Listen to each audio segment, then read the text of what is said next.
नमस्कार दोस्तों, स्वागत है आपका हमारे चैनल भव्य सागर में। आज हम आपके लेकर आए हैं उपन्यास सम्राट मुंशी प्रेमचंद की कहानी विमाता। आशा है आपको पसंद आएगी। तो चलो बिना वक्त जाया करें हम अपनी कहानी का शुभारंभ करते हैं। विमाता मुंशी प्रेमचंद। स्त्री की मौत के 3 ही महीने बाद पुनर्विवाह करना मातृआत्मा के साथ ऐसा अन्याय और उसकी आत्मा पर ऐसा आघात है जो कभी क्षम्य नहीं हो सकता। मैं यह कहूँगा कि उस स्वर्गवासिनी की मुझसे आखिरी प्रेरणा थी और ना मेरा शायद यह कहना ही मान्य समझा जाए कि हमारे छोटे बालक के लिए माँ की उपस्थिति परम आवश्यक थी। लेकिन इस विषय में मेरी आत्मा निर्मल है और मैं आशा करता हूँ कि स्वर्गलोक में मेरे इस काम की निर्दय आलोचना ना की जाएगी। सारांश यह है कि मैंने विवाह किया और यद्यपि एक नव विवाहिता दुल्हन को मातृत्व उपदेश बेसुरा राग था, मगर मैंने पहले ही दिन अम्बा से कह दिया कि मैंने तुमसे केवल इस अभिप्राय से विवाह किया है कि तुम मेरे भोले बच्चे की माँ बनो और उसके हृदय से उसकी माँ की मृत्यु का दुख भुला दो। 2 महीने बीत गए। मैं संध्या समय मुन्नू को साथ लेकर वायु सेवन को जाया करता था। लौटते वक्त कतिपय मित्रों से भेंट भी कर लिया करता।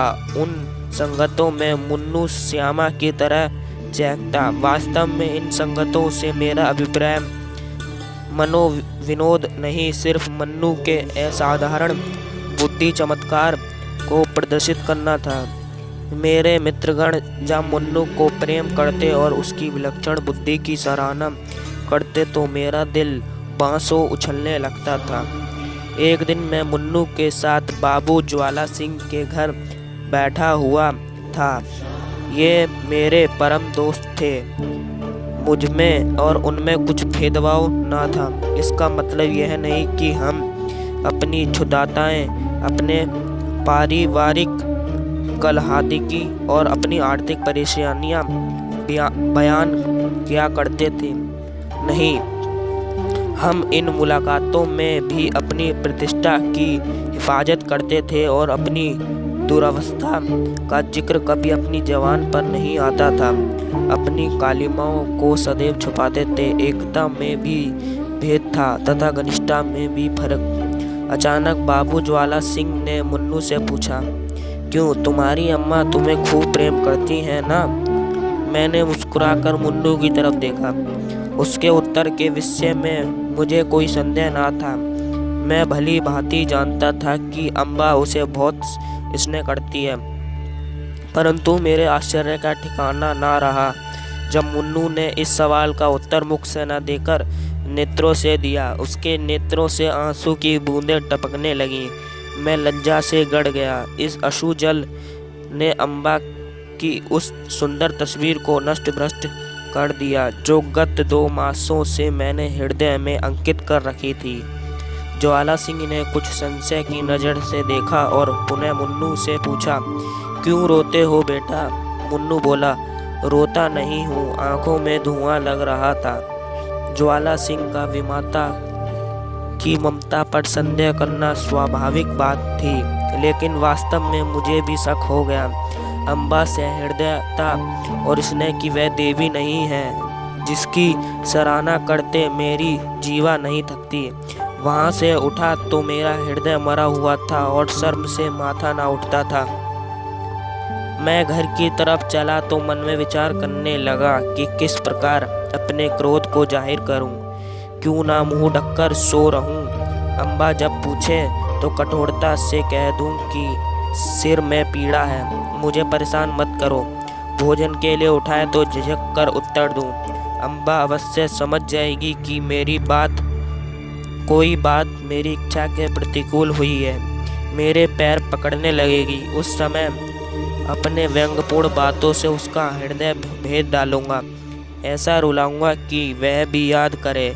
पुनः ख्याल आया कि उसका हंसमुख चेहरा देखकर मैं अपने दिल को वश में रख सकूंगा या नहीं।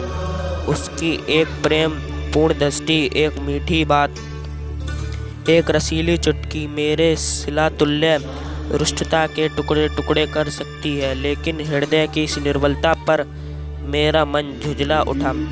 यह मेरी क्या हालत है? क्यों इतनी जल्दी मेरे चित्त की काया पलट गई? मुझे पूर्ण विश्वास था कि मैं इन मधुर वाक्यों की आंधी को ललित कटाक्षों के बहाव में भी अचल रह सकता हूँ, और कहाँ अब यह हालत हो गई कि मुझ में झोंकों को सहन करने की सामर्थ्य नहीं।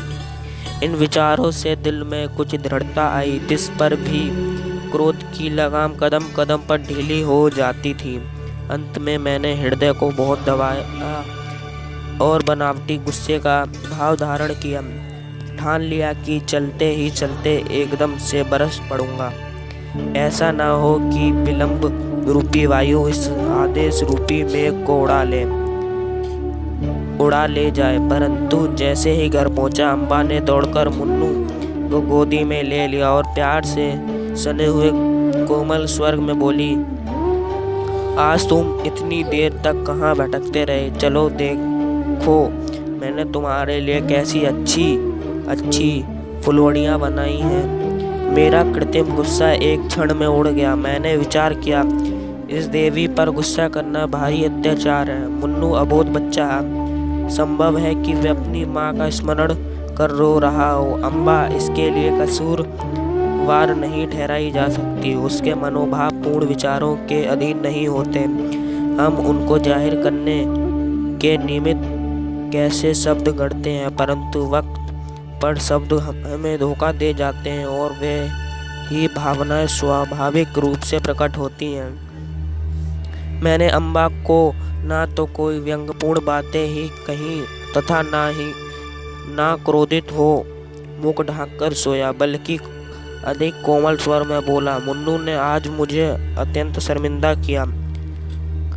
खजांची साहब ने पूछा कि तुम्हारी नई अम्मा तुम्हें प्यार करती है या नहीं, तो ये रोने लगा। मैं शर्म से गड़ गया। मुझे तो स्वप्न में भी यह विचार नहीं हो सकता कि तुमने इससे कुछ कहा होगा। लेकिन अनाथ बच्चों का हृदय उस चित्र की भांति होता है जिस पर एक बड़ा ही साधारण पर्दा पड़ा हुआ हो। हवा का साधारण झोंका भी उसे हटा देता है। ये बातें कितनी कोमल थी। उस पर भी अम्बा का विकसित मुखमंडल कुछ मुरझा गया। वह सजल नेत्र होकर कहने लगी, इस बात का विचार तो मैंने यथासाध्य पहले ही दिन से रखा था, परंतु यह असंभव है कि मैं मुन्नू के हृदय से माँ का शोक मिटा दूं। मैं चाहे अपना सब कुछ अर्पण कर रही हूँ, लेकिन मेरे नाम पर जो सौतेले पन की कालिमा लगी हुई है वह मिट नहीं सकती। मुझे डर था कि इस वार्तालाप का परिणाम कहीं विपरीत ना हो, परंतु दूसरे ही दिन मुझे अम्बा के व्यवहार में काफ़ी अंतर दिखाई देने लगा। मैं प्रातः सायंकाल पर्यंत मुन्नू की ही खिदमत में लगी हुई देखता, यहाँ तक कि उस धुन में उसे मेरी भी फिक्र ना रहती थी। परंतु मैं ऐसा त्यागी ना था कि अपने आराम को मुन्नू पर अर्पण कर देता। कभी कभी मुझे अम्बा की यह अश्रद्धा ना भाती, लेकिन मैं कभी भूलकर भी इसका जिक्र ना करता। एक दिन मैं नियमित रूप से दफ्तर से कुछ पहले ही आ गया।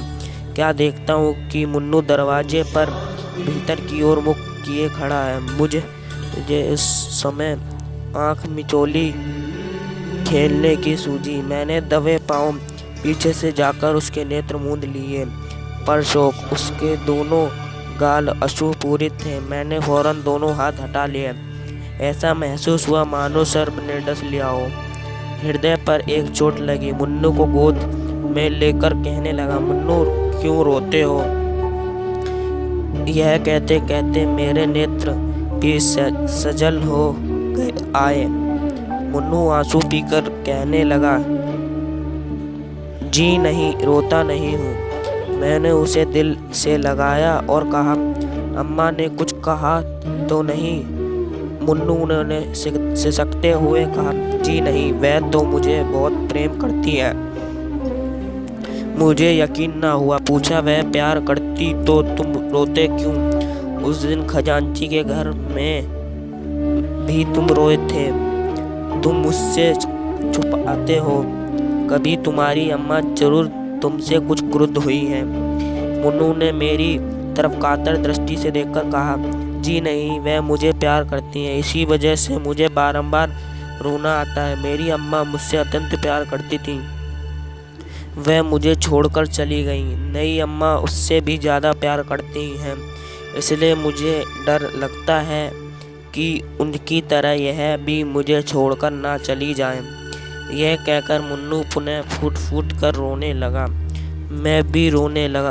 अम्बा के इस स्नेहमय बर्ताव ने मुन्नू के सुकोमल हृदय पर कैसा आघात किया था। थोड़ी देर तक मैं हैरान रह गया।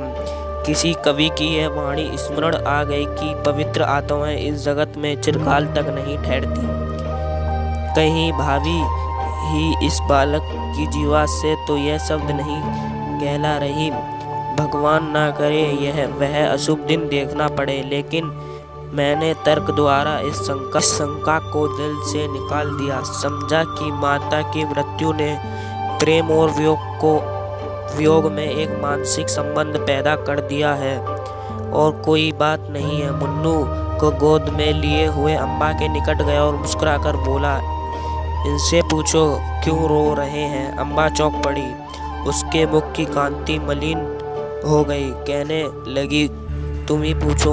मैंने कहा, यह इसलिए रोते हैं कि तुम इन्हें अत्यंत प्रेम करती हो और इनको भय है कि तुम भी इनकी माता की तरह इन्हें छोड़कर ना चली जाओ। जिस तरह गर्द साफ हो जाने से दर्पण चमक उठता, उसी प्रकार अम्बा का मुख मंडल प्रकाशित हो गया। उसने मुन्नू को मेरी गोद से छीन लिया और कदाचित वह प्रथम मौका था कि उसने ममतापूर्ण स्नेह से मुन्नू के पैरों का चुम्बन किया। शोक, महाशोक। मैं क्या जानता था कि मुन्नू की यह अशुभ कल्पना इतनी शीघ्र पूरी हो जाएगी। कदाचित उसकी बाल दृष्टि ने होनार को देख लिया था। कभी उसके बाल श्रवण मृत्युदूतों के विकराल शब्दों से परिचित थे। 6 महीने भी व्यतीत न होने पाए थे कि अम्बा बीमार पड़ी और इन्फ्लुएंजा ने देखते देखते उसे हमारे हाथों से छीन लिया। पुनः वह बाग मरुतुल्य हो गया। पुनः वह बसा हुआ घर उजड़ ही गया। अम्बा ने अपने को मुन्नू पर अर्पण कर दिया। हाँ, उसने पुत्र स्नेह का आदर्श रूप दिखा दिया।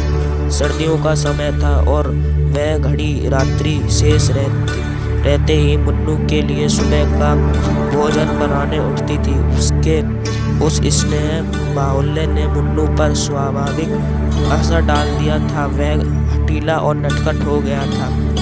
जब तक अम्बा भोजन कराने नहीं बैठती, मुंह में कोर ना डालता, जब तक अम्बा पंखा ना झले, वह चारपाई पर पैर ना रखता, उसे छेड़ता, चिढ़ाता और हैरान कर डालता। लेकिन अम्बा को इन बातों से आत्मिक सुख प्राप्त होता था। इन्फ्लुएंजा से करा रही थी। करवट लेने तक की ताकत ना थी। शरीर तबाह हो रहा था, परंतु मुन्नू के प्रातःकाल के भोजन की फिक्र लगी रहती थी। हाय, वह निस्वार्थ मात्र स्नेह अब स्वप्न हो गया। उस स्वप्न के स्मरण से अब भी हृदय गदगद हो जाता है। अम्बा के साथ मुन्नू का चुलबुलापन तथा बाल क्रीड़ा विदा हो गई थी। वह शोक और नैराश्य की जीवित प्रतिमा है। वह अब कभी नहीं रोता। ऐसा प्रधात होकर अब उसे कोई खटका, कोई डर नहीं रह गया। इसी प्रकार आज की हमारी कहानी समाप्त होती है। अगर आपको कहानी पसंद आई हो तो वीडियो को लाइक करना, शेयर करना ना भूलें और चैनल को सब्सक्राइब करना ना भूलें। तो फिर मिलेंगे अपनी नई कहानी के साथ।